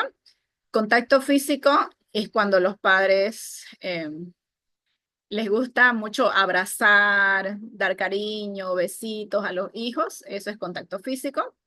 Y el tiempo de calidad es el tiempo que se pasa hablando con una persona, conectando con esa persona y enfocado 100% en esa persona, ¿no? Ese es el tiempo de calidad. Cuando somos niños, cuando somos niñas, en realidad necesitamos de todos los lenguajes del amor. Algunos tenemos más necesidad de un cierto lenguaje que otro. Y casi siempre cuando recibimos algún tipo de lenguaje del amor, eh, nos da como la sensación de que necesitamos más, o sea, necesitamos otro. Por ejemplo, hay personas que me dicen, mis papás me dieron todo, no me faltó nada, pero nunca me dijeron te quiero. No. O sea, que para esa persona el lenguaje del amor son las palabras, ¿no? Y el lenguaje con el que fue criado fueron los regalos. Que eso no quiere decir que sus padres no lo amaron, ¿no? Pero expresaban el amor de una forma diferente a la que él entendía, ¿no? En sí, el libro, por ejemplo, si lo escuchan, el libro en sí está trabajado para parejas, ¿no? Entonces, trabaja las dificultades que tienen las parejas para entenderse a nivel de emocional y de necesidades de amor y de afecto y de cuidado y de atención y de tiempo, ¿no? Entonces, ya luego con los años se fue viendo que estos 5 lenguajes del amor se pueden utilizar no solo con la pareja, sino que también con el autocuidado propio para trabajar el autoestima y el amor propio, con amigos también, y en este caso con nuestra relación con nuestra niña interior, ¿ya? Entonces, aquí, por ejemplo, yo tendría que hacer un análisis de mis lenguajes del amor, cómo yo recibí el amor de mis padres, cómo me enseñaron ellos que era el amor. Muchas veces lo aprendemos directamente, por ejemplo, mis papás son mucho de besitos y cariño y abrazos. Entonces, yo en mi vida, con mi pareja, yo quiero ser así, o yo soy así con mi pareja, ¿no? A veces ese lenguaje del amor se pasa porque así se enseña, ¿no? Pero otras veces, como la que les comentaba al inicio, no solo, no es que se pasa, sino que se genera una comparación, ¿no? Yo empiezo a comparar, sobre todo cuando vemos a otros padres, tal vez nuestros tíos o en la tele o nuestros compañeros de colegio, y nos empezamos a dar cuenta que sus padres son diferentes y ahí es como se nos activa esa envidia, ¿no? Esos celos de decir, ay, tu mamá te cocina, y la mía no me cocina, ¿no? Entonces así como que, ¿cómo es eso? ¿No? Entonces hay que estar muy atenta a mis emociones con respecto a estos lenguajes del amor para yo poder identificar cómo puedo trabajar con mi niña interna, qué le gustaba a mi niña interna, qué necesitaba. Tal vez mi niña interna necesitaba palabras bonitas, tal vez mi niña interna necesitaba, esa niña herida necesitaba contacto físico, tal vez necesitaba abrazos y palabras, que todo iba a estar bien, que ella era fuerte, que ella era inteligente. ¿Qué necesitaba tu niña herida? Entonces, cuando uno hace ese análisis, ya podemos trabajar atendiendo esa necesidad. Bien, límites sanos se relaciona a, a identificar las personas que, que son buenas para mí, digamos, que me hacen sentir bien, con las personas que no me hacen bien, ¿no? O sea, mis relaciones tóxicas para poner límites. Estos límites, su objetivo sería que tengamos relaciones interpersonales saludables, ¿no? Y otra forma también es reescribir las creencias limitantes. Estas creencias limitantes vienen de todo ese proceso que he pasado en mi infancia, donde se fue escribiendo mi diálogo interno. Entonces hay cosas que yo creo, pero que esas creencias me limitan. Por ejemplo, de que la creencia de que yo soy torpe y nada me sale bien es una creencia que me limita a intentar cosas nuevas, a, a trabajar en mi emprendimiento, ¿no? Entonces, si yo no identifico estas creencias limitantes, me van a seguir limitando a mi desarrollo personal. Entonces, la idea es de reescribiendo, digamos, estas creencias limitantes o reaprendiendo otras, ¿no? Desaprendiendo unas y aprendiendo nuevas, se pueda promover un diálogo interno positivo. Y esto ayudaría a que la relación con mi niña herida, con mi niña herida, mi niño herido, sea una relación más bonita, más de cuidado. Bien, aquí empiezan las tareas por semana. Aquí se van a dar cuenta donde dice primera semana, segunda semana.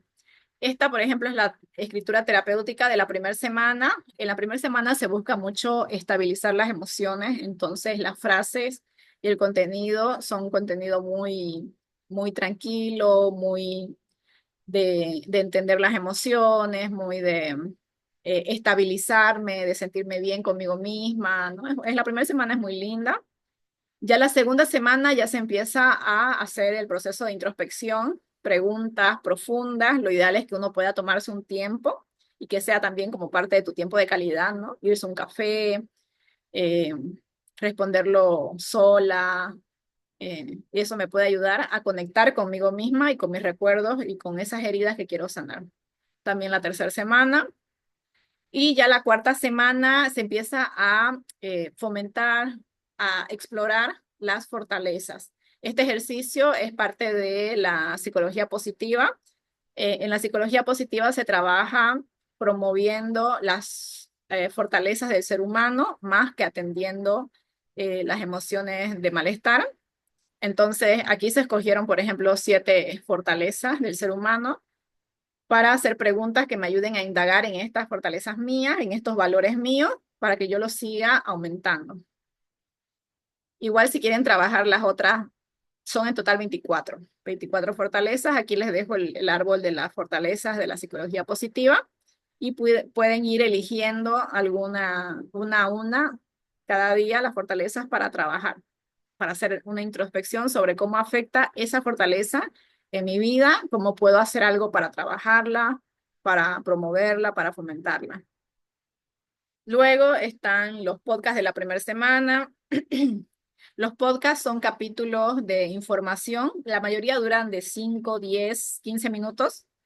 Intento que sean los más cortos posibles, pero son muy buenos. Tienen mucha información muy clara, muy específica sobre esto que estamos hablando de las emociones, de las heridas de la infancia, sobre cómo entenderlas, cómo atravesarlas. Creo que en lo que más ayudan los podcasts es también a escuchar a otras personas que hablen de lo que yo estoy pasando, porque las emociones en sí como que te empujan a sentirte sola o solo o como que nadie lo va a entender, porque en sí es una de las funciones de la emoción, ¿no? Sobre todo la tristeza, es como que te lleva a conectarte contigo misma y en ese conectarte te aísla, ¿no?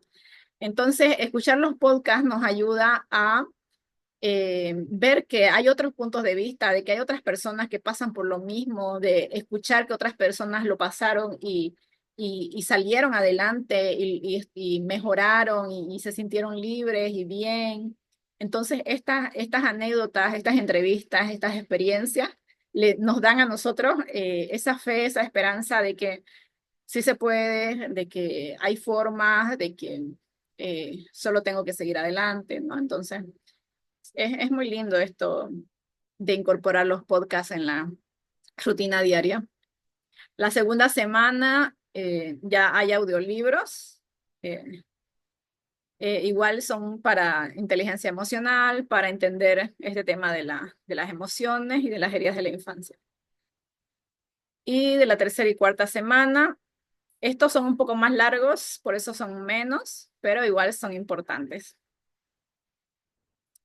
Luego, en el ejercicio de tapping, esta es como que la teoría. El ejercicio de tapping se puede hacer, la forma fácil es esta de aquí, la del abrazo de la mariposa, porque solo son 2 puntos, ¿no? Estos dos de aquí, entonces al hacer el abrazo de la mariposa y golpearlo de forma intercalada el pecho, es como que genera una cierta tranquilidad y paz. Entonces yo puedo leer o hablar de lo que quiero trabajar mientras yo realizo los golpecitos, ¿no? Eh, en la versión completa, que es esta de aquí al lado, están los 8 puntos, 9, los 9 puntos del tapping, donde la idea es de que vayamos tocando los puntos mientras vamos hablando de eso que queremos trabajar. En este caso, las frases de la semana, la primera semana son frases muy cortas, más que todo para aprender la técnica, para repasarla. La segunda semana ya son frases más larguitas. Igual aquí les puse un video donde yo ya me grabé realizando el ejercicio y lo pueden realizar conmigo ahí, como en forma simultánea. Y la tercera semana ya son frases específicas del trabajo de las heridas de la infancia. Y aquí sería que las lean, ¿no? Que las puedan leer mientras realizan los toquecitos de los puntos del tapping. Y en la cuarta semana es una invitación para pasar al siguiente nivel del tapping, porque el primer nivel es generar tranquilidad, por eso las frases son más bonitas, más tranquilas. El segundo nivel ya es hablar de eso que quiero trabajar, en este caso, la sanación de las heridas de la infancia. Y la cuarta semana, el siguiente nivel ya es la liberación emocional, que ahí ya estamos hablando de cómo me siento yo. Por ejemplo, yo me estoy sintiendo eh, como me esté sintiendo ese día. Por ejemplo, si ese día estoy ansiosa, el día de hoy me siento ansiosa porque esto me pasó y esto me pasó y me pasó así y me da rabia y me da impotencia y todo lo que yo vaya sintiendo lo pueda ir expresando. Por eso aquí la orden es expreso. Aquí pueden ir expresando lo que están sintiendo y pensando. ¿Para qué? Para que lo puedan sacar de la mente, de este vaso emocional que les digo que cargamos tanto.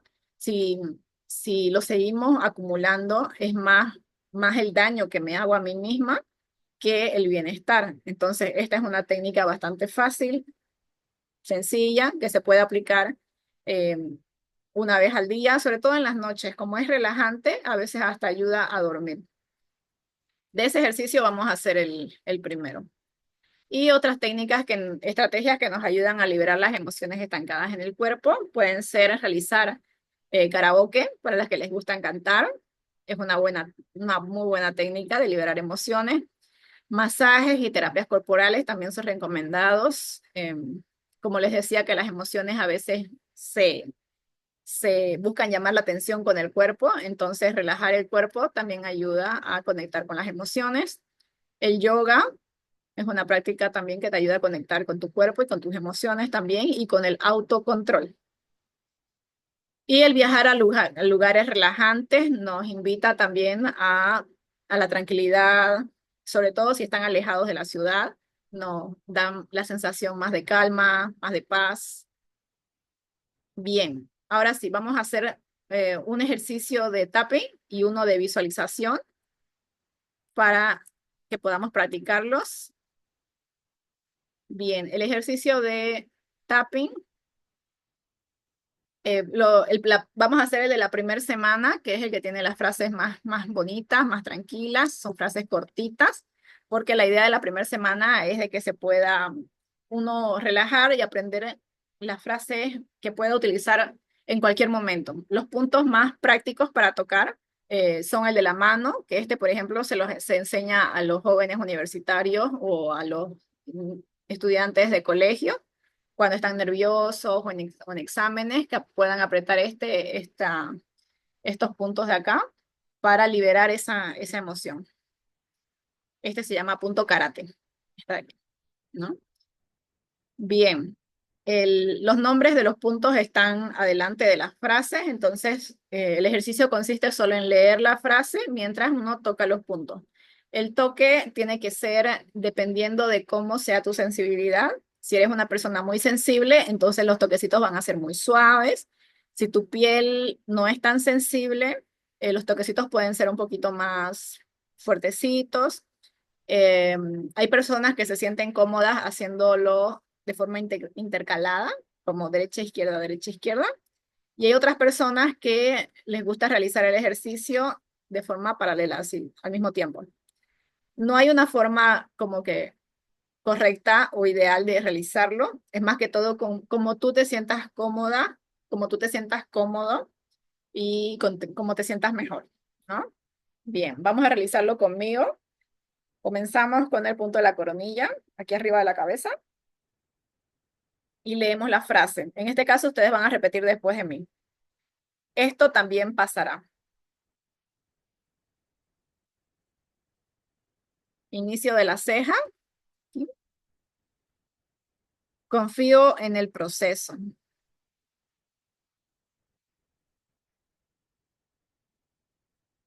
Al lado de los ojos, aquí en la sien. Sigo adelante un paso a la vez.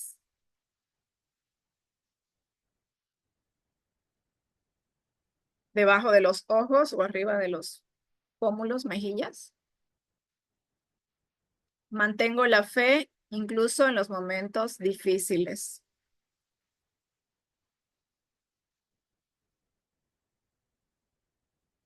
Debajo de la nariz. Soy más fuerte de lo que pienso.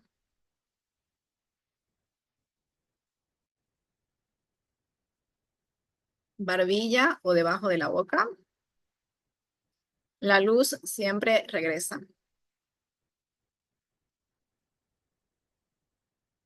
Clavícula.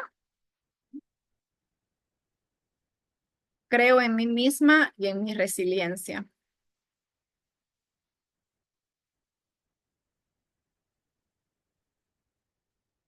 Debajo del brazo o debajo de las axilas. Puede realizarse así, de forma como que abierta, pero las personas que tengan uñas, lo mejor es realizarlo como en forma de abrazo, porque la idea es de que el contacto sea piel con piel, ¿ya?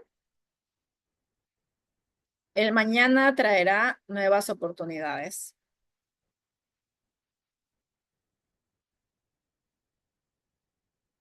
Punto karate. Todo va a estar bien.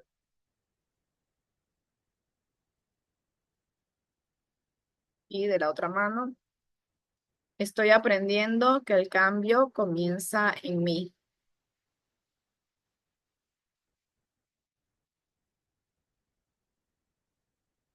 Muy bien, esa fue la ronda de tapping. Muy sencillo, las frases. Igual si tienen otras frases con las que se sientan más identificadas, más tranquilas, también las pueden utilizar. Estas son como de recomendación, pero la idea es que la primera semana sí sean frases bonitas, ¿no? Frases que me inspiren a mí relajarme.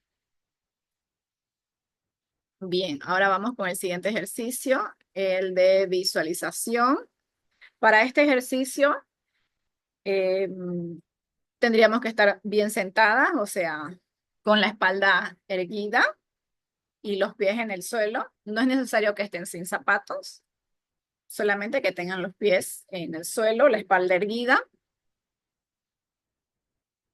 Muy bien. Ahora las manos, así como está en la imagen, sobre las piernas y los ojos cerrados. En este ejercicio les voy a ir pidiendo que se imaginen ciertas, pueden ser recuerdos, pueden ser escenarios, y vamos a ir, sobre todo si es la primera vez, muchas personas me dicen que les cuesta un poco imaginarse, pero siempre se empieza con algo, ¿no? Entonces, si es tu primera vez, es normal que tal vez al principio cueste, pero la práctica hace al maestro. Y qué mejor que tener una práctica así en vivo. Bien, comenzamos. Cerramos los ojos. Vamos a iniciar con 2 inhalaciones profundas, 2 respiraciones conscientes. Inhalamos profundo y exhalamos por la boca.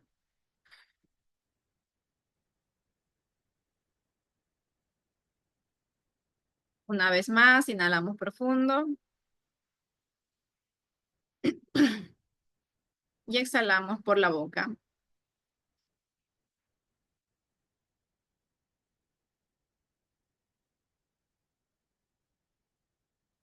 Muy bien. Ahora vamos a poner en nuestra imaginación un lugar muy tranquilo, que me dé mucha paz, mucha tranquilidad. Podemos buscar en los recuerdos algún lugar al que ya haya ido antes, donde haya estado. Puede ser un lugar al que quiere ir en el futuro. Puede ser un lugar que leí en un libro, que vi en una película. La única consigna es de que ese lugar le transmita mucha paz, mucha tranquilidad, mucha calma. Una vez que tenemos identificado ese lugar, vamos a ver qué hay alrededor. Veamos elementos, qué puedo ver, qué puedo oler, qué momento del día es, si hace frío o hace calor, cómo se siente ese ambiente.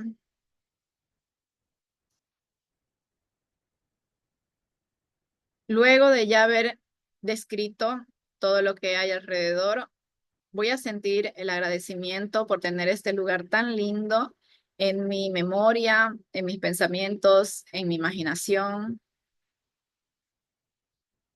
Me voy a sentir agradecida. Y cuando esté lista, voy a ir a caminar hacia uno de los lados, puede ser derecha o izquierda, y me iré a caminar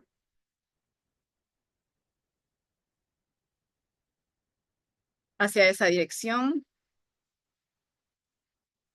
Y cuando estoy caminando, veo que a lo lejos, veo que a lo lejos hay una niña, un niño que está jugando. Está muy tranquila, muy tranquilo, se lo ve feliz en su juego, interesado, ¿no? Divirtiéndose. Me voy a acercar mientras voy identificando cómo está vestida, cómo está vestido, cómo está su pelo, cómo está su carita, qué zapatos está usando. Me voy acercando en ese momento de su tranquilidad, de su paz, de su juego, en su mundo de diversión. Y cuando me acerco, le voy a decir que no tenga miedo, que yo soy esa versión suya del futuro, le puedes explicar que eres una versión más grande, la versión adulta, que no le va a hacer daño, que solo viene a visitarlo. Y te puedes hincar a su lado para que te explique qué está jugando, qué está haciendo. Lo vamos a escuchar muy atentas, muy atentos, que me cuenta de su juego, qué es ese lugar que está tan tranquilo, con tanta paz, con tanta diversión.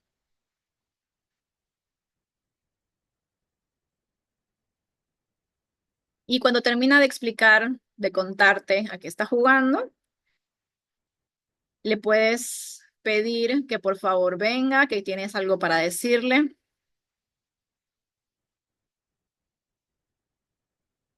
Y cuando está cerca tuyo, le preguntas si le puedes tomar las manos, le quieres dar un mensaje muy importante.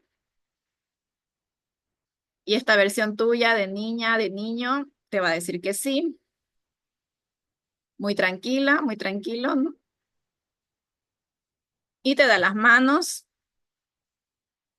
Nosotras también nos vamos a tomar las manos en representación de esa conexión. Nos tomamos así, derecha con izquierda, así o así.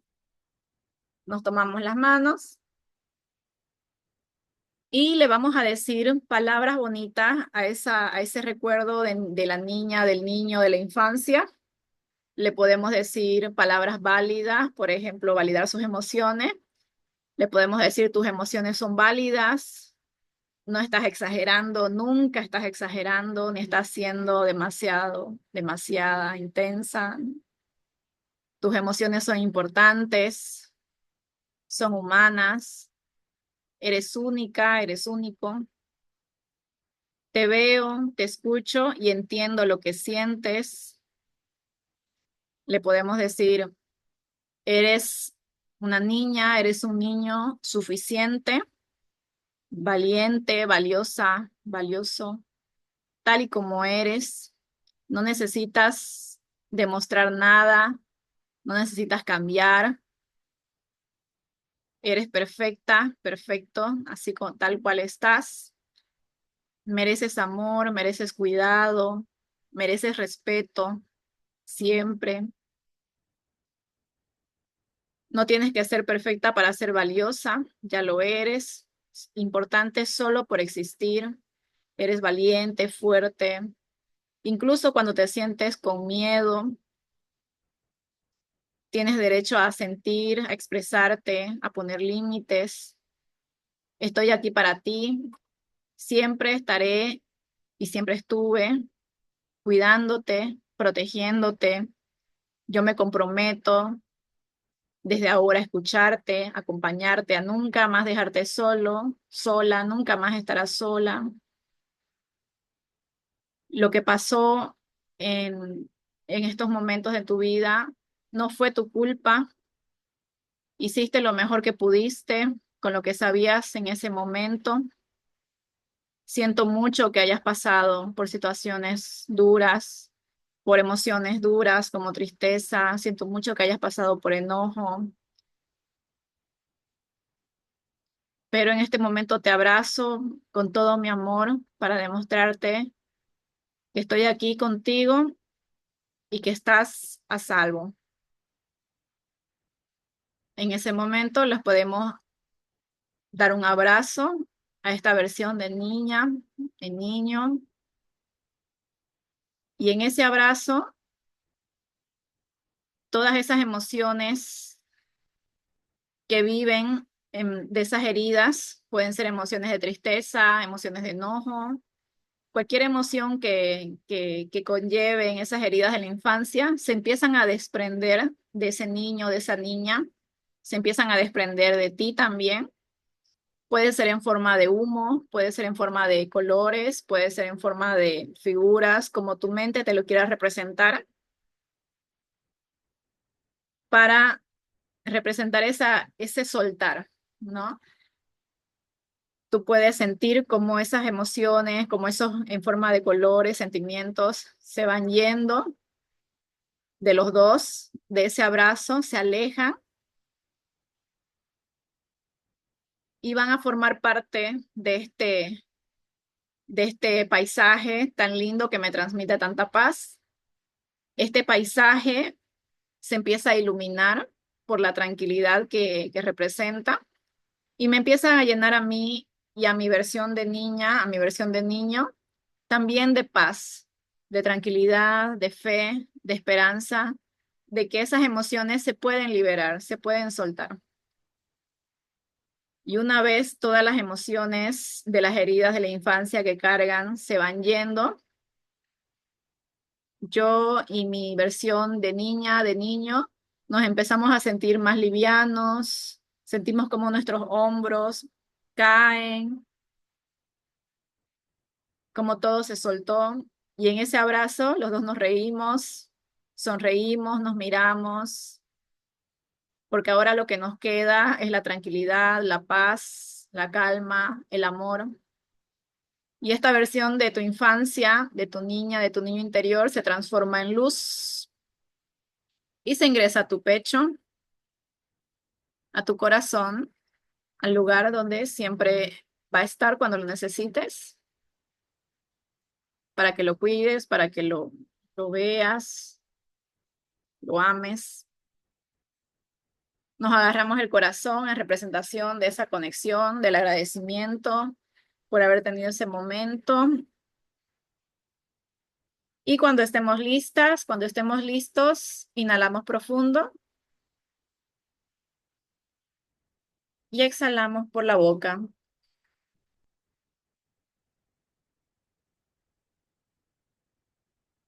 Una vez más, inhalamos profundo y exhalamos por la boca.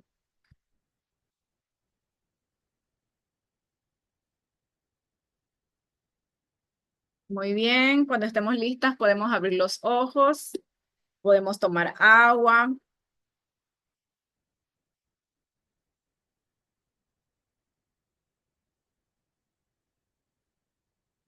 Mm, ¿Qué le pasó a mí? Ahora sí. Bien, ese fue el ejercicio de visualización. La idea del ejercicio es que se pueda conectar con esas emociones para validarlas, para hacerlas sentir importantes y también para soltarlas. Hay, al principio hay veces que las personas me dicen que les cuesta un poco esto de soltar o el imaginar que se van o el imaginarse más tranquilos. Es también normal, es parte también del proceso. Se aprende, ¿no? Se aprende como todo en la vida. Hay que practicarlo de nuevo. Tal vez lo ideal, si es que les costó y fue difícil esta visualización, lo ideal es que puedan esperar una semana, aplicar las actividades de la semana, intentar la visualización luego de esa semana, porque durante esta semana se trabaja la tranquilidad, eh, la inteligencia emocional, entonces es más probable que mis emociones estén más predispuestas a ser soltadas o a ser reconocidas o validadas una vez que pasa este proceso de psicoeducación, de aprendizaje, y ya estoy más abierta a eso, ¿no? Bien, espero que esta parte práctica haya sido útil. Igual les voy a mandar el PDF para que puedan realizarla con los links. Y ahora ya voy a detener la grabación para pasar a la parte de preguntas y respuestas con el grupo. Muchas gracias por participar para las personas que están viendo el video y hasta un próximo taller.